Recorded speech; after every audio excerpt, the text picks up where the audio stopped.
obukulembeze bwange bwakwasibwa obuyinza obw'okukwata mu nkasi eno mu kifo kino kyennyini ng'ennaku z'omwezi 19 mu mwezi ogw'omwenda omwaka 2023. Olwaleero ziri 19 omwezi ogw'omunaana omwaka 2024. Kitegeeza twakamala mu bukulembeze emyezi 11. Olwaleero kubadde kufulumya alipoota ku ebyo bye tutambuza okumala emyezi 11 guyita omwaka, ye lipoota y'omwaka. Era mu biwulidde byonna bye tuyiseemu omwaka guno gwonna okutuusa wano. Kisooka neebaza abampa obuyinza buno era bakama bange nga nnyina obalipootingira. Ekyokubiri nga tulina okusalawo ku bintu ebikulu omulimu ebimu ebyampeebwa ne ttiimu yange mu Delegates Conference eyatuula wano ku bikwatagana n'emisango gyonna gye tulimu, ebikwatagana n'ebyaliwo ebyokulonda structures, ebikwatagana n'ebyokwatagana n'ebibiina ebirala, ebikwatagana wamu n'okulaba ekkuba eppya lye tugenda okukwata oluvannyuma lw'ekitebe kyaffe okuwambibwa.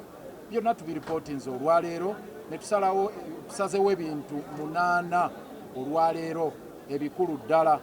Ekisooka kwe kugamba nti FDC kiruma kya nnaku naye nga tulina okugidizolovinga oba okugisattulula okusinziira mu kawaayiro aka 36 akasemateeka ya FDC.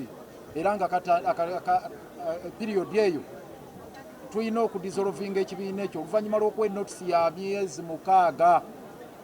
Olwaleero obukulembeze bwange bukwasibwa obuyinza kuba bwongezeddwayo ekisanja ekirala nga we muwulidde resolution efulumye, bwongezeddwayo ekisanja ekirala. Naye kansooke mbawo resolutions. Namba 1 tuggalewo FDC, namba 2 tutandike ekibiina ekipya oba tufuneyo ekirala kye tuyingiramu nga tukitereeza tukitambuliremu. Ekyokusatu obukulembeze bwange bwongeddwayo ekisanja bukole ku mulimu ogwo. Ekyokuna okuvumirira ebyabadde kuvumirira gavumenti ku nsonga z'ekiteezi olw'okubanga yalagajjalira abantu bano.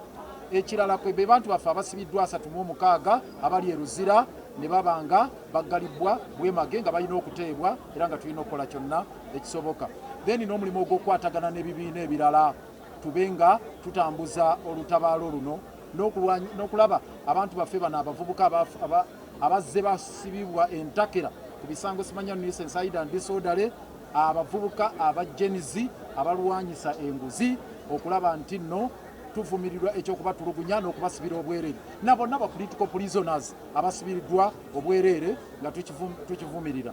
Naye ekiddako akaseera kano kwe kubanga amangu ddala nga bwe kisoboka omulimu tugenda gutandikako bukwaku. Amateeka tugategeera bulungi, obuwaayiro twabwetegerezza dda, kya nnaku nnyo nti akaseera kano kati tuli kuteekateeka gy'oyita tombstone, ejjinja erigenda ku kabbuli lyabadde munywanyi waffe, kitaffe, maama waffe FDC. Tugenda kuteekateeka enteekateeka ey'okumuziika mu myezi 6. Omulimu ogwo gunkwasiddwa ne ttiimu yange. Sirina kyakola, amaziga agakulukuta, naye inna lillahi wa inna ilaihi rajiun. It's all with my soul. Gone too soon, FDC. Mukama akuwa ekiwummulo eky'emirembe. Tugenda kuteekateeka nziika mu myezi 6. Obuvunaanyizibwa bw'onkwasizza. Ekyokubiri kwe kutandikawo ekyombo ekipya ekigenda otusaabaza mu mayengo ge tulimu akaseera kano. Ekyombo ekyo tulina enteekateeka nnyingi ze tugenda okulambulula mu maaso awo ez'okulaba nti ekyombo kino n'enkasi gye tukutte kitusaabaza amayengo g'ennyanja ge tulimu mu ggwanga lyaffe lino.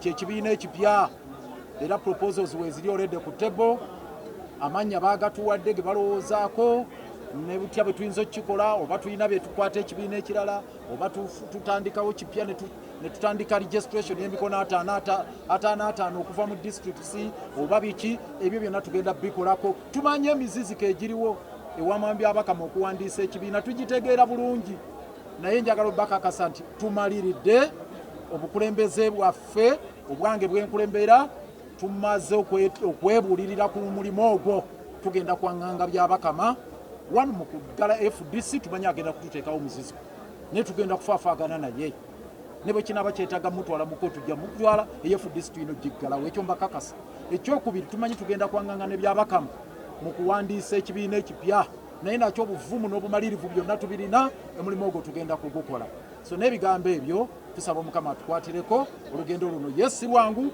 nembakakasa tujja dduvunuka ng'omukama ye mubeezi waffe njagala kino mukitegeere nze ndi ku tiketi ya FDC mu City Hall ne bamemba ba FDC gye bali mu parliament bwe tutandika process tekitegeeza nti FDC tugivuddemu oba kikomyawo tukyaliwo nga FDC okumala ebbanga eryo lye tugenda okudda wano tulangirire mu butongole nti kati FDC tugimaliriza okugisaanyawo era olwaleero temuripootinga nti tugigaddewo olwaleero tutandise ku nteekateeka ey'okuziika FDC okutuusa nga tumaze ogiziika tuba tukyaliwo ekyo mukitegeere bulungi era temutubuuza nti ate kaakati muli ki tukyali FDC okutuusa nga tumaliriza ogidissolvinga tenabeera dissolved tugenda gaba notice nga ssemateeka wa FDC bw'agamba article ya 36 enotice ey'emyezi 6 buli awakanya okuggalawo ku FDC ekitebe ekiri wano fayiro yaggudwawo aleete ensonga wano mu buwandiike era notice eyo bwefuluma amateeka gawa eddembe omuntu yenna awakanya okugidissolvinga aleete court order so emyezi 6 bwe ginaggwako nga tewali awakanyiza obanga okuwakanya kwe tukutunuddemu ne tukusitula mu kasero nga tugenda mu maaso n'okugizingako tugisse weteekeddwa okubeera so ekyo kye tugenda okukola mu myezi gino 6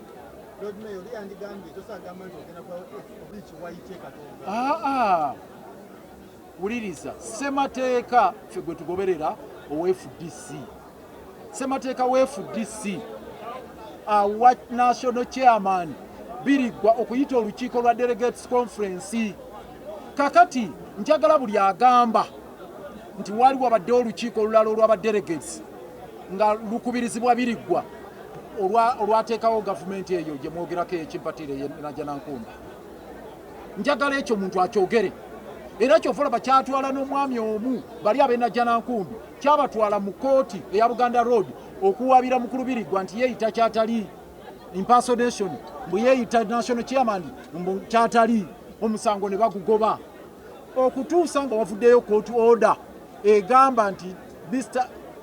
Ambassador Biriggwa si ye national chairman toyinza gamba nti olukiiko lutudde wano luba luli bweru wa mateeka njagala kino mukifune bulungi mukiggwe nnyalwe bw'abanga national chairman ye yalondebwa delegates conference ye Biriggwa 2017 ye Biriggwa yalina oluyinza yekanga national chairman okuyita olukiiko lwa delegates conference mu ssemateeka ya FDC yali ayise luli luddawa olwakyusa obukulembeze bulijjo tubeera naye mu nkiiko wano so woolaba Biriggwa manyawo ewali ewatuufu kubanga ye national chairman woolaba omulala manya oyo impositor kyovudde olaba ekigambo tukozesa impositor abeewanga ku kintu okwewaŋŋamya ku kintu so ffe kye tukola tumanyi kiri mu mateeka ate ebintu by'omu mateeka byegendereza oyinza okudda wano ne bapapala ne bagira bati ne balaganga ebige naye kigenda babuutikira omulundi